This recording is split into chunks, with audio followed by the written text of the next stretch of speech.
Hello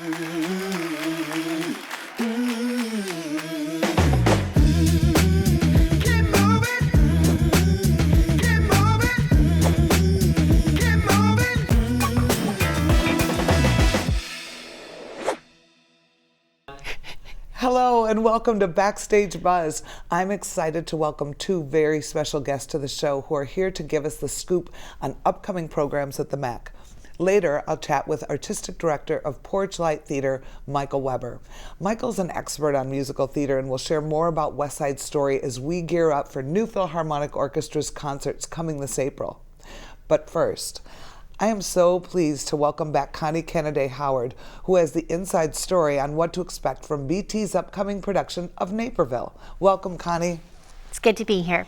It's so good to have you here. And it's nice to be back in the new studio. Right. It's very fancy. And, you know, I'd be remiss if I didn't say this is your last season as teaching. Correct. Mm-hmm. How are you feeling about that? Oh my, that's a good question to start with. It's bittersweet, you know. I've loved teaching. Oh gosh, we need to get off of this or I'm going to tear up. So. I get emotional when I think about you being gone because you're a big part of not just the college theater department and BTE, but the whole MAC, and you're always there to support. And seeing you go is tough for me. I will tell you that. And you will be missed and you will always be welcome and there will always be a seat for you whenever you want to come back. Thank you. But you're not going away. No. You'll be here as artistic director for BT, and I think that's important for everybody to understand. Yes. And I think in a way that will be nice for you because you can focus on that without so many other things pulling. You know? Right. Mm-hmm. I agree. So Naperville. Mm-hmm. Tell us about Naperville. Well, Naperville, we're finally going to be able to bring to life. So we had just started rehearsals in January when we had to abandon the production because of the Omicron variant, or virus. So finally, I had so many emails going, but you're going to reschedule, right? So from patrons. So we're finally going back into rehearsal next week, and we're super excited. We think our audience is going to love the show. So. Connie, is this a premiere here? No.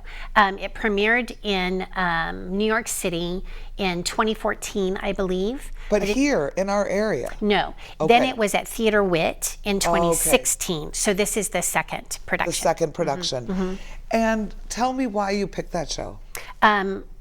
Because we'd had some people tell us that they like to see things that are different from them, that challenge them, that ask them to think in different directions, but they also like to see things that are about people that are like them. And Naperville is a really wonderful script, but it is set in Naperville at a Caribou Coffee over one day. And it is, it's about real people who are confronting unexpected curves in their road, in their life journey, and learning how to move forward. And it's a poetic piece, but also a really moving, realistic piece. So when you were telling me about the story, you said it's about how people go into a coffee shop and you have this connection with people, and people help each other through a moment, right? Or through one moment of an interaction, it gives you that. And I often feel that I love those moments, and I know exactly what that moment is. You know, when you go to your local store and you see the guy behind the counter and he asks you, how's your day going? And you're like, I've got a big thing at work. And the next day you see him and how'd it go? And you're like, oh my gosh, he remembered, you know? Or the guy behind you goes, good luck with that today, you know? And I think I wish there was a name for that. Like, what is that, right? What is that sense of community you build with the regulars at certain little places you have these incidental moments at? And this play, to me, embodies that. Yeah, I think the closest is community. I mean, we have different communities, but like I'm a coffeeholic, and I go to lots of coffee shops. I work at coffee shops, but I have a couple that I go to often, and I'll walk in the door and everybody goes, "Connie, it's Connie." And do you want this or do you want this? Because those are my two drinks, you know? And somebody's already at the bar making it, and it's warming, but it also is inclusive. Do you know what I mean? Sure. And this piece, some of the characters who are not regulars are sort of thrown by that, particularly because I'm talking primarily about an adult son with his older adult mother who's just had an accident. And so he's very protective of her. And he doesn't quite get it at first. He's a little thrown. And then he was originally from Naperville, but he's been living out northwest for a long time. And he sort of becomes back into the fold, do you know? Not that everybody has to move home, I'm not implying that, but I think you establish communities throughout your life. So, I mean, anytime BT goes to do an event, there are different area people who go, well, I can give you this, I can give you this, do you know? So, and it's because they're supporting Glen Ellen's professional theater, you know? So. And I think too, in the world that we've evolved into where everybody's on their phone. I agree. And there's not a lot of places to connect with human beings, and especially after COVID. All those little places in your life, those little stops you make throughout your day or your week, your regular spots, become more and more important and more valuable. I agree. You know, because you find this moment of a connection, and it sort of gets you to the next moment. Right. You know? Right. So in the play, the mom has an accident. Can you talk about that a little bit? Yes. She was at home, and she was trying to reach something, and she went up on a ladder like she often does, and she fell, and she kind of shook it off, and she was seeing some different images, and she just thought it was maybe she had a slight concussion or something. She didn't go to see about it for a few days, and unfortunately there was a problem with her eyes, and she went blind. And so she's adjusting to being blind, and her adult son has come home to help her in that transition. And Candace is her name, and Candace is probably dealing with it more proactively, at least at first, than her son Howard is. So, but it's because he loves her so much, you know. And what about the characters in the store? There's it's her first day as manager at this Caribou, and she just got promoted from another Caribou. She's really excited. She's meeting all the regulars. She's not the manager and the barista that Candace knew. And it's kind of a mystery for a little while where he has gone, and that comes out in the story. There's another young woman who went to high school with Howard, but they haven't kept in contact. They weren't really friends in high school. They knew each other, but they weren't really close friends in high school. And she's there, and she's had some major transitions in her life. She works at Naperville Settlement, and she's working on a project for Naperville Settlement. And she actually is there from the time Caribou opens until the time it closes. She's spent the entire day there with many cups of coffee. And then there's Candace's friend Roy, who comes in, and she sees him all the time. He's invited her to go places with him, like his church and stuff. He has a boat in the harbor that he invites everybody out on. And those are the 5 characters that we get to know very well. It's fun when you start hearing that. So now you want to see how this all turns out, right? What happens? You know, Naperville for the MAC is the number 2 community that visits the MAC, which is ironic. It's not Wheaton, it's not Lombard, it's not the neighboring Lisle, it's Naperville. So I think it's fun for the community of Naperville to get to see a play that really references their community in so many ways. Yeah. It'll be a lot of fun. Who is in the show? From the ensemble, Kelly Walker is playing Candace, Robert Bailey's playing Roy, and Lisa Dawn is playing Anne. Oh, Lisa's, it'd be fun to see her back. Yes. And then a former student, Ravi Kalani, is playing Howard, and Whitney Daughtery is playing TC. And Robert, it will be nice to see back. Yeah. We haven't seen him for a while. Well, we haven't seen anybody for a while. No. It would be nice to see the ensemble back together again. Yes. Really wonderful. Is there anything else that you want to share about the show? I think it is a really wonderful piece about second chances and moving forward, which seems particularly apropos coming out of the last 2.5 years. It does, doesn't it? It really does. And I think, and it's funny. Yes. There's a lot of comedy. It's not a drama. I think we should make that clear. No. And what about age-wise? Who is it appropriate for? Well, it depends upon the family. There is nothing racy in this play, but there are. It's adult themes, you know. Right. So I think you have to. I mean, my kids saw Macbeth when they were 4, so I'm not really a good judge. But I think probably middle school and up. Okay. Middle school and up. So don't miss Buffalo Theatre Ensemble's production of Naperville. It will open on April 28th and run through May 29th. So get your tickets now by visiting atthemac.org or call the box office at 630-942-4000. Don't miss your chance to see one of Broadway's brightest stars right here in Glen Ellen. Heather Headley, star of Aida, The Lion King, and more, will bring her dazzling talent to the MAC on April 3rd. Opening April 28th is Buffalo Theatre Ensemble's production of Naperville. This delightful dramedy tells the story of how a humble cup of coffee can lead to community in unexpected ways. Celebrate 40 years of Elvira with the Oak Ridge Boys. These award-winning gospel and country music legends will be at the MAC on May 8th. Our COD students have been working hard all semester. Join us in supporting their efforts and talent at these upcoming performances. Be sure to stop by the Cleve Carney Museum of Art for I Wish I Could Be You More Often by Ayanna Moore.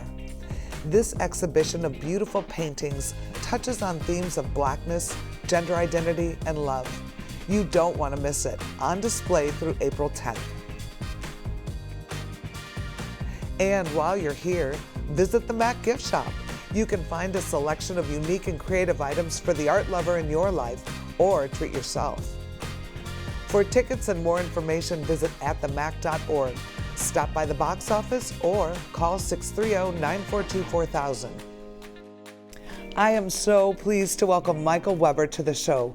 Michael is a friend and the artistic director of Porchlight Music Theater in Chicago, and he's here to share his expertise on the beloved musical West Side Story. Welcome, Michael. Hey, thank you for having me. Thank you for coming. So Yep. I think we should tell everybody, New Philharmonic Orchestra is doing West Side Story, and the maestro was supposed to be here today, and his back went out. And so I called Michael, my friend, who knows more about musical theater than anyone in the world, and I said, Michael, come talk about West Side with me. All right. So thank you for being here. Sure, thank you. And Michael, tell everybody a little bit about Porchlight. Sure. I'm the artistic director of Porchlight Music Theater in Chicago. We're in our 27th year performing. We perform out of the DuPage Center for the Arts in Chicago in the Gold Coast. We predominantly do music theater. My favorite. Yes, musicals, but we also sometimes do plays that have music as an essential element. We did a play about Judy Garland, and so it's obviously going to have a lot of Judy's music, but it's not necessarily musical. Predominantly we do musicals, though.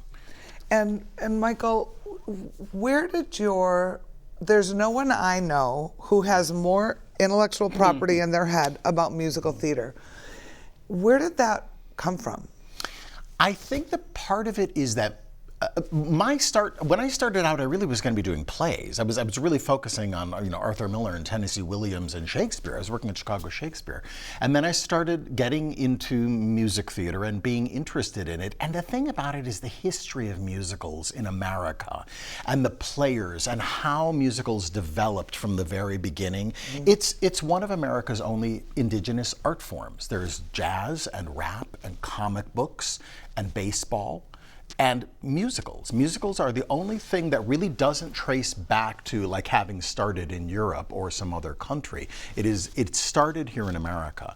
So the journey of it and the evolution, and West Side Story is certainly a major part of the evolution, is something that we as Americans can kind of go, that's ours. That's really ours. Broadway musicals, you know? But, okay, so let's talk about West Side. Mm-hmm. So in my past life, I used to direct, and that's where I met Michael, and Michael knew a person in my cast, and that was, I don't know, a lot of years ago. And then we and both. It was a great production of West Side that you directed. It was a good really production. Terrific. It was beautiful. Yeah. But thank you. Yeah. And it's because I had a great cast, you know. Michael, when I think of West Side, I think, to me, I always say it's the greatest score in American musical history. And I say that not to discount anybody else's score, but there's something about it, and I think the story is relevant today as it was the day that it opened. Yeah. And you know, it's the Romeo and Juliet story is woven in there, but it's that score. Yeah. And there's something about that music. And tell us a little bit about what you know about Bernstein and the score and how it evolved and. Well, the show began, it was not Bernstein's idea. It came from Jerome Robbins, who is the choreographer and the director. And he came to Leonard Bernstein and Arthur Lawrence, who wrote the book. And who at that time was a really wonderful playwright on Broadway, but he had not created any musicals. And he had said, I have an idea for there was a lot of newspaper articles going on in New York at that time about gang wars, about turf wars that were happening. And you're talking in the post-World War II, getting into, moving into the 50s. And so around 1949, they had a meeting. And he said, I want to write a musical about turf wars between warring families on the east side of New York, and it's going to be about a Catholic family and a Catholic gang of boys who are Catholics, and one of them falls in love with a girl who is Jewish, who has recently come over from Israel. And they began working on that project, and it was going to be called East Side Story. And he wrote the book of this. Once they all laid it out and they started reading it, they discovered that it was very similar to a very famous play that had been written in the 30s called Abbey's Irish Rose, which ran for years and years on Broadway and was made into a film. And they're like, this seems too close to that, and it seems to not be something we're really that interested to get connected with. And they all went their separate ways because they were all very busy. And then they came back, and what had started happening was now the stories started shifting to the west side of New York with the Puerto Rican gangs that had been starting to move in as those areas were gentrifying. And Leonard Bernstein really began to see what the music possibilities now could be with these Latin rhythms and that sort of language. And so the show began to shift over to being something different. Around that time, they had heard about this young lyricist, composer, who was trying to get into the business, young Stephen Sondheim. And they approached him to see would he be interested in joining the project. And he was really interested in writing his own music and lyrics. But at that time, nobody really knew who he was. His mentor was Oscar Hammerstein, who said to him, I really think that if you work with Leonard Bernstein and Arthur Lawrence and Jerome Robbins, it's going to be an incredible learning experience for you. Sure. Let your ego, be in check for a little while, work with these guys, you're going to learn. And so he joined the team, and now we're off to the races writing a new musical. But isn't it crazy that they had to talk him into it? Mm-hmm. Yeah. And the other thing that I can't stop wrapping my head around is the whole Leonard Bernstein writing musicals. Yeah. We don't have those people writing musicals anymore. Yeah. I miss that. You don't have the big orchestras. Who was a legit composer of classical music. Exactly. He hadn't written that many musicals. He wrote On the Town, and he wrote Wonderful Town, both New York-centric shows. And at the time that he was doing this, he was writing Candide, which is a musical based on Voltaire's book. Very different, very opulent, and near operatic in its tone. And there was some concern, and even he wanted to push West Side to having a little bit more of an opera feel. And they kept going back and forth about that point because they wanted it to be lyrical. They wanted it to be poetic. They wanted to take normal people, and in this particular case, gang members, and elevate them to an operatic capacity of being in the positions of Romeo and Juliet. But the producers and the other writers, like, we need to make this accessible to a but broad the balance audience. is what's brilliant, right? Because you have these amazing, deep, thick orchestrations being sung by Puerto Rican characters that are supposed to be in a gang, and the Jets, the New York kids who are supposed to be. So to me, that blend that they found, who would have thought that? Today, if somebody said you were writing a play about that, they'd say, we got to get a really big rock punk band, right? And I think that we would be disingenuous if we also didn't say a big reason why big musicals don't have those big deep scores is it's too expensive. It absolutely. You know, how a often show like do we West Side see- probably cost about $250,000. Exactly. A show on Broadway now costs about $40 million. And to pay all those musicians night after night, the new Philharmonic will have an orchestra of 65 playing that score.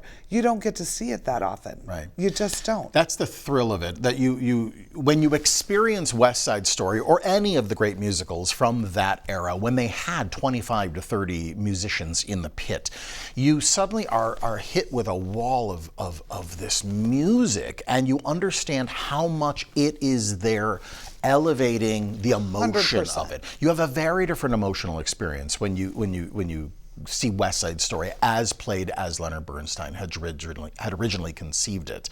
And, you know, even And looking... the performers feel different, I think, right? The performers feel that energy from the music when the pit's right there and it's reverberating in them, you know? It all comes together. It was an unusual idea even in the 50s to do the subject matter of what this is. This was the era of Guys and Dolls and The Music Man and musicals that were there for entertainment. They might have had some political statements or something that they wanted to say certainly about humanity, but there was nothing that was really getting in there to discuss a social issue that was literally happening in New York. So while we think it's even, you know, unusual now to conceive, to go, we're going to do a musical about this dark subject, in 1957 it was even more so. They thought they were nuts. They thought they were absolutely crazy to want to do this, and it ended up being, you know, a game changer. As someone who does a lot of musicals, when you think about the opportunity to do a show with a full orchestra, how does that play into your decision making? Well, you know that the entire visceral experience is going to change. You know, a lot of times when we're going to see musicals today, and even in some of the bigger houses, it is much more electronic. You're supplementing music with electronic versions of violins or things like that. What's going to be so incredible for this audience is they're actually going to see they're going to have that orchestra on the stage with them. They're going to see those musicians playing and collaborating together, and in that undeniable emotion that Leonard Bernstein has provided in the score, it will affect the musicians as well. They're just as exposed to this as for all of these years that it's been there. So to watch a musician have the opportunity to play this music, it's a great gift. And to be able to see them as opposed to having them hidden in a pit is going to be a wonderful experience for this audience to be able to see it. I think it's fun to get to see what it takes to make that music the way it was written, how many people it took. You know, we never get to see when we go, like we just watched, I think many of us just watched the movie by Steven Spielberg. That was phenomenal. And sometimes I'm like, wouldn't it be fun if you got to see how many orchestras behind the scenes members it took to put that together? You know, I don't think people understand how many people it takes, you know? I mean, back in the day on Broadway, there would be, you know, over 100 people backstage, from the crew people to the people who moved the sets, the costume people, the orchestra people, all to just do, and then all you're seeing on stage is maybe 2 people singing, but all of those support people that are backstage making something that just seems like it's a lark, you know, but to bring it all together and to be able to see just that one component, which we just don't have anymore, which is full orchestras playing these kinds of scores, is just going to be a thrilling experience for an audience here at the MAC, I think. I think it would be a really thrilling experience for people all over to see Broadway caliber singers and an orchestra together, and I know that we've been talking, and you have ideas, and bringing New Phil and Porchlight together to find a way to collaborate, and we'll share that with you if we can pull it together. But I can't think of anybody better to do it with, who is more seated in integrity of what a musical was intended to be and how it was intended to be performed, and appreciates the music, appreciates the score. And I think that I love that we have you now as a resource to share, and Michael will be hosting a post-show talk after the show to give audience members a little bit more. As we always know, our audiences love the educational part, and as you can see, Michael is a wealth of education and knowledge, and he really brings you kind of closer to the show in a deeper way that you never really thought about. And that's what I love about having you engaged with these performances. And thank you for agreeing to do the Mac Chat. Thank you. Well, and West Side is just one of those shows where the stories, the backstage stories, are just legendary. The players were such giants of the industry, and at the height of their careers, writing a piece like this, and some of them, like Stephen Sondheim, just stepping into the arena. Isn't so it crazy? It's a great story. Could you imagine that's your big step onto Broadway, and it really wasn't his favorite musical. His favorite work. No, right? And he criticized it for years after in terms of some of the lyrics that he wrote. But again, you're looking at it, I mean, what work did we do as a 20-year-old that we would look back now and go, oh, well, that was perfect. He looks back and he goes, oh my God, well, I wrote that. Oh, I would have changed this, I would have changed that. And we're like, don't change a thing. Don't change a thing. It's perfect. And I think his youth translated really well, because the characters were supposed to be youthful, right? And if he had come up with these very sophisticated words, it wouldn't have felt the same. Right. I think it was awesome. And I think he recognizes that too, and understands that even his trying to be lofty was him being a young man trying to be significant in some way, and that's what these kids in the show are trying to do. They're trying to be heard. They're trying to make a statement. They're reacting to the environment around them, and in some cases reacting violently, and in some cases just knowing that something's coming, something good. I don't know what it is. I mean, it's right there in the lyrics that Tony is just going, I don't know what's in front of me, but I feel that there's something good going to be in my life. And then, of course, it doesn't end up that way. Michael, I want to give you an opportunity to tell our audience about shows that you have coming up this season at Porchlight. Sure. We're about to go into rehearsal for a production of the Tony Award-winning musical Spring Awakening next week. That'll be directed by Brenda Didier, who's one of the great directors around town, directors and choreographers. That goes into production in April. And then we've got, speaking of Stephen Sondheim, we've got our big tribute concert to Stephen Sondheim, Chicago Sings Stephen Sondheim. And we'll be doing the entire concert is music and lyrics written by Stephen Sondheim, and that's on May 23rd. And where will that be? That'll be at the MCA, at the Museum of Contemporary Art in Chicago. That's a great collaboration. Yeah. And one thing about Porchlight is I think that you're really good at keeping up with and knowing the great Chicago musical talent, musical theater talent that we have, and keeping engaged with them and supporting them and giving them opportunities to be highlighted. Is there anyone in the shows that you want to talk about, or are you cast yet? We're in the process of casting the Sondheim concert in. Spring Awakening, Maya Hlava, who is a wonderful new actor in town, is going to be playing Vendela, and Jack DeCesare, who was in our production of In the Heights, is starring opposite her in that show, so he'll be coming back. And it's just a great cast, but there's a lot of young performers. Chicago is just one of those cities that, in the Chicago area, including the things that are going out here, as well as at Beverly Arts Center, there are just so many incredible actors and new directors and voices that are in Chicago that you're always coming upon somebody new. They really are the best. They are the best. I think that Chicago, I think this is the breeding ground for that. I don't know. There's so much heart here for it. So thank you for perpetuating that and keeping it alive.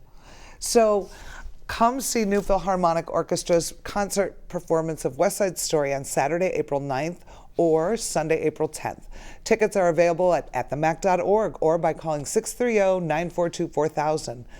That's all the time we have for today. Thank you for watching. We look forward to seeing you at the theater and next time on Backstage Buzz.